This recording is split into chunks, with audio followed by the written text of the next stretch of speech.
వెండితెర మీద హీరోల పక్కన డ్యాన్స్ చేస్తూ కనిపించాలనేది ఆ మైనర్ బాలిక ఆకాంక్ష. ఆమె ఈ బలహీనతను ఆసరాగా తీసుకొని అత్యంత హేయంగా ప్రవర్తించారు ముష్కరులు. 17 రోజుల పాటు ఆమెపై సామూహిక అత్యాచారానికి ఒడిగట్టారట. తూర్పుగోదావరి జిల్లాకు చెందిన ఒక యువతి, 15 ఏళ్ల వయసు ఆమెది.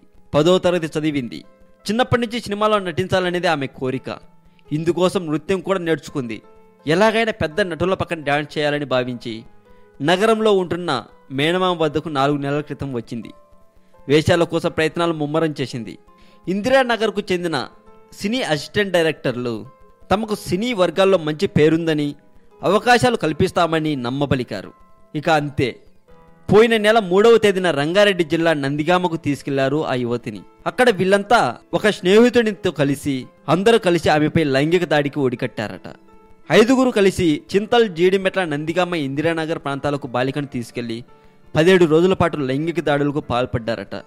బాలిక కొన్నాళ్లుగా బాధపడుతూ ఉండడాన్ని చూసిన మేనమామ ఆమెను ప్రశ్నించడంతో ఘోరం వెలుగు చూసింది.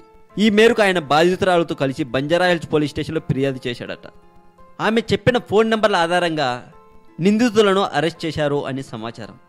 మరింత టాలీవుడ్ సమాచారం కోసం సబ్స్క్రైబ్ చేయండి టాలీవుడ్ సెంటర్.